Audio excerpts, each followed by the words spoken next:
हाँ रख रहा हूँ।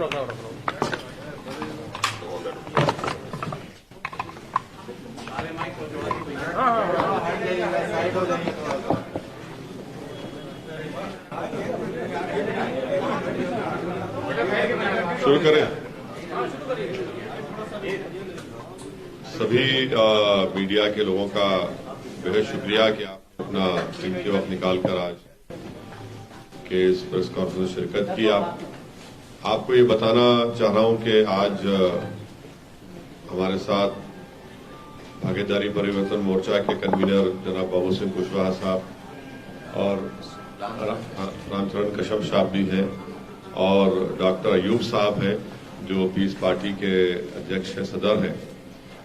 और हम तमाम ने मिलकर ये फैसला लिया है कि भागीदारी परिवर्तन मोर्चा जहां पर पीस पार्टी के कैंडिडेट रहेंगे उन पीस पार्टी के कैंडिडेट की हम सपोर्ट करेंगे और वैसे ही पीस पार्टी जहां पर भागीदारी परिवर्तन मोर्चा के प्रत्याशी होंगे वहां पर वो अपनी सपोर्ट करेंगे। मैं जनाब डॉक्टर अयूब साहब का बेहद शुक्रिया अदा करता हूं कि उन्होंने और उनकी पार्टी ने फैसला लिया है और इंशाल्लाह हम सब लोग मिलकर आगे इस चुनाव में मिलकर काम करेंगे ताकि उनकी पार्टी के प्रत्याशी और भागीदारी परिवर्तन मोर्चा के कैंडिडेट्स को कामयाबी मिल सके।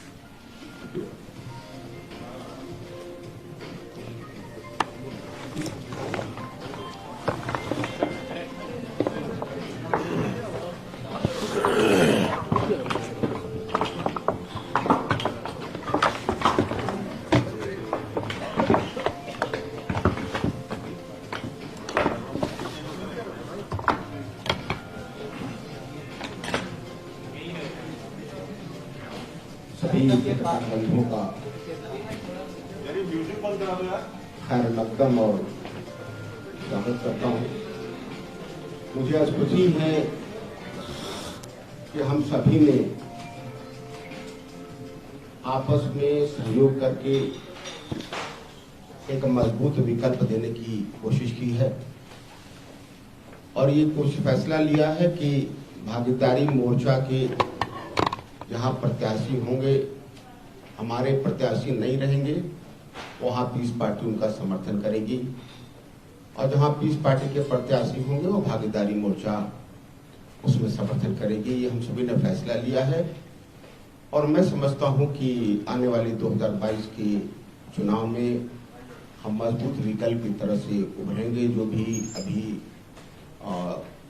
जो बचा हुआ है सीटें जहां चुनाव होना है और इसी फैसले के साथ मैं समझता हूं कि हम लोग एक मजबूती के साथ चुनाव में आएंगे इंशाल्लाह। आपकी पार्टी के कितने उम्मीदवार? अभी टोटल उम्मीदवार तो अभी होने हैं, अभी फैसले नहीं ले सकते और मुझे लगता है कि करीब 50 के आसपास पीस पार्टी के उम्मीदवार अभी हैं। डॉक्टर साहब, राष्ट्रीय ओरमा काउंसिल से आपने इत्तेहाद किया था, उस इत्तेहाद का क्या हुआ? जो नहीं, वो भी बताया हमने ना कि जो हमने कहा हमारे प्रत्याशी जहां नहीं रहेंगे उसमें हम लोग जो गठबंधन है उसमें हम लोग साथ में हैं और जहां प्रत्याशी हमारे नहीं रहेंगे वो हम लोग समर्थन। आरसीओ के नुमाइंदा के तौर पर आप यहाँ शामिल हुए हैं जी पार्टी? डॉक्टर साहब, इस पार्टी की तरफ से इधर हैं, हम सब ने ये बैठ के तय किया है कि जहां भागीदारी परिवर्तन मोर्चा के प्रत्याशी नहीं होंगे, पीस पार्टी के प्रत्याशी होंगे। हमारे भागीदारी परिवर्तन मोर्चा के नहीं होंगे तब पीस पार्टी के होंगे। वहां हम भागीदारी परिवर्तन मोर्चा में जो सम्मिलित हमारे घटक दल हैं पीस पार्टी के कैंडिडेटों का समर्थन करेंगे और जहां पीस पार्टी के नहीं हैं, हमारे मोर्चे के हैं, वहां पीस पार्टी के साथ ही समर्थन करेंगे। आज की प्रेस कॉन्फ्रेंस का मकसद यही है। बाकी फर्स्ट फेज में, सेकंड फेज में डॉक्टर साहब के जो प्रत्याशी थे तो हम लोगों ने इंटरनली बात कर ली थी, आपको हम सूचित नहीं कर पाए, आपको हम नहीं बता पाए। अब आगे के जो फेज हैं उस फेज में ऐसा हमारा चलेगा, ये हम लोगों ने बैठ के तय किया है। अध्यक्ष जी, 2 चरण के मतदान हो चुके हैं, अब बचे हुए जो है चरण उसके लिए होने हैं, लेकिन इतनी देरी से फैसला क्यों लिया गया? नहीं, देरी से नहीं है। हम लोग बैठ के, मैंने आपको जैसे पहले बताया, आपकी देख रेख में, आपकी उपस्थिति में फर्स्ट और सेकंड चरण के जो मतदान हुए, हम लोगों ने ये तय कर लिया था, जबकि हम लोगों ने प्रचार भी किया। एक दिन मैं अयूब साहब आगरा गए, अलीगढ़ गए, बदायूं गए, तो हमारे मोर्चे के भी प्रत्याशी थे, इनके भी प्रत्याशी थे सेकंड फेज वाले में। तो हम लोग पहले आपको हम नहीं समय से सूचित कर पाए, लेकिन हम लोगों ने बैठ के ये तय कर लिया था और हम लोगों ने प्रचार प्रसार शुरू कर दिया। आगे के चरण में सबको जानकारी रहे, आपके माध्यम से हमारे साथियों को जानकारी हो जाए, सभी आम जनता को जानकारी हो जाए, इसलिए आज आपको हमें सूचना देना उचित। कितने उम्मीदवार उतारे हैं मैदान में बताएंगे? जी, आपका जो भागीदारी परिवर्तन मोर्चा है, कितने उम्मीदवार अब तक उतारे आप लोगों ने? हम लोगों ने लगभग अभी 310 के करीब हैं। क्यों कश्यप जी? 310 के करीब हमारे कैंडिडेट हैं। हमारे पर्चे बहुत खारिज हुए हैं, लगभग 20-22 पर्चे हमारे खारिज किए गए। कुछ हमारे और साथी हैं, कुछ जगहों पर हमारे इंडिपेंडेंट हैं जो अच्छे लड़ रहे हैं, उनको हमने समर्थन किया। और बाकी आप वैसे साहब से कुछ जानना चाहें तो मैं देता हूँ उनको। मैं तमाम पेचीदगियां चल रही हैं। कहाँ? एमआईएम ने भी कैंडिडेट दिया है, जाप का भी कैंडिडेट कहाँ? है। फाइनल वहाँ से क्या है? कहाँ पे? मुबारकपुर सीट पर आजमगढ़ की। नहीं, मुबारकपुर में कोई कंफ्यूजन नहीं है। एक ही कैंडिडेट रहेगा, या जाप का रहेगा जन अधिकार पार्टी का, या एआईएमआई का रहेगा। एक ही कैंडिडेट रहेगा, या राजभर जी रहेंगे या गुड्डू जमाली रहेंगे। तो ये कब तक तय हो जाएगा? ये आज ही तय हो जाएगा। कल सुबह आपको जानकारी हो जाएगा कि गुड्डू जमाली रहेंगे। हो गया ना अभी जल्द हो गया ना, आपको मिल गया ना, गुड्डू जमाली रहेंगे। आपको मिल गया, चलिए एक सवाल सर, अब आपको जवाब मिल गया, गुड्डू जमाली रहेंगे, बाबूजी ने। सर एक पैदा होता है हाँ। कि जन अधिकार पार्टी से कितने लोग मैदान में उतारे गए? बाबूजी ने कहा अभी आपको कि टोटल 300 तक बताया उन्होंने। हाँ 300। आपकी पार्टी के कितने? उसमें एमआईएम के तो 100 हो गए अकेले, 100 से ज्यादा एमआईएम के। ना 100 नहीं हुए हमारे। सर 99 उम्मीदवार आप उतार चुके हैं। हाँ 99 प्रत्याशी आप उतार हाँ ठीक, जन अधिकार 99 100 नहीं हुए, इसलिए कह रहा हूँ। सर दूसरे मरहले के बताएंगे आप कितने हुए? क्या हुआ?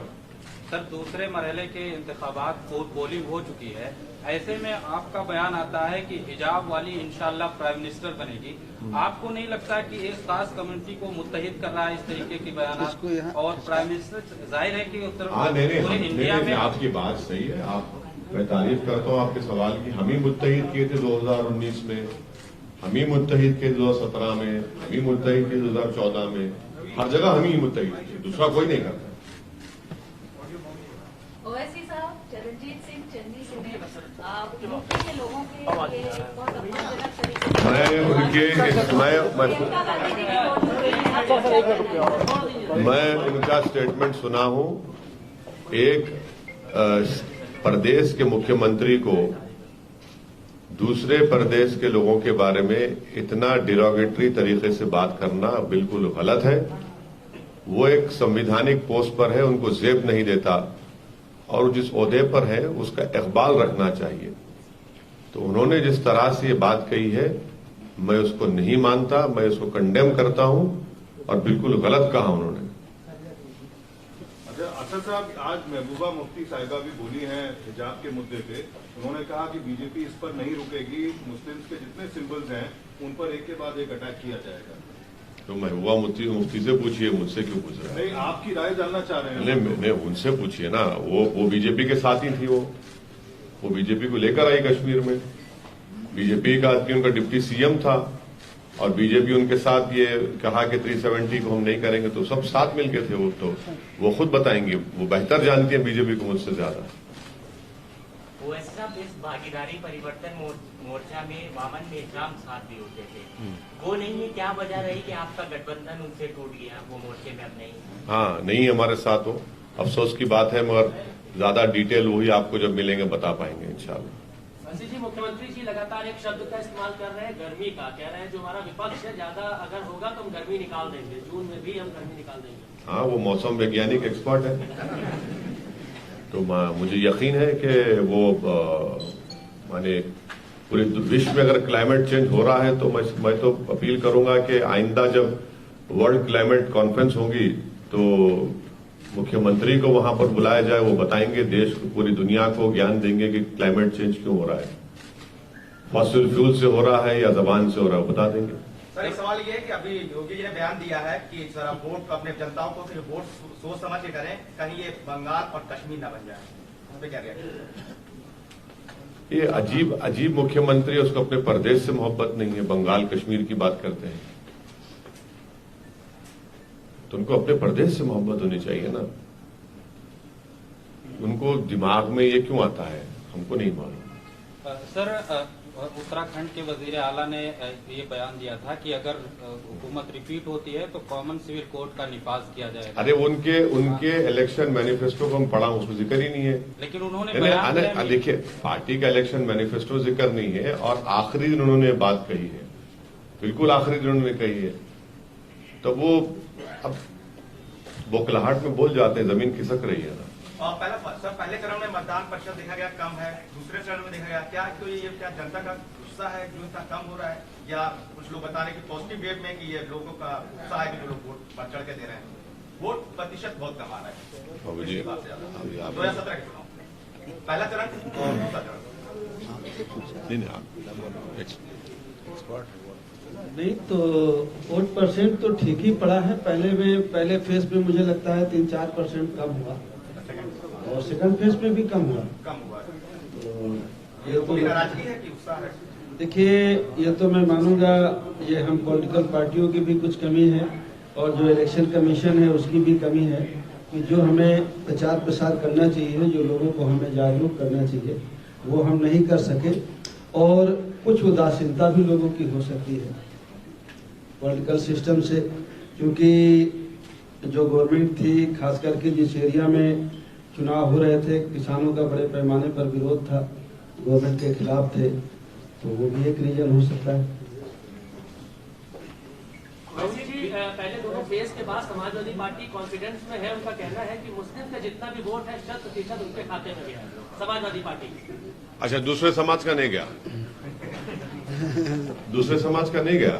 नहीं, तो ये नहीं क्या ये एक ही समाज वोट डालता है क्या? अतिरिक्त में बता रहे हैं, अतिरिक्त। अच्छा, दूसरे का नहीं मिला उनको, फिर तो ख्वाब चूर हो जाएंगे। ओके सर, बहुत बहुत शुक्रिया, thank you sir. Thank you. हाँ, ले लीजिए, फोटो लीजिए, बिल्कुल। भाई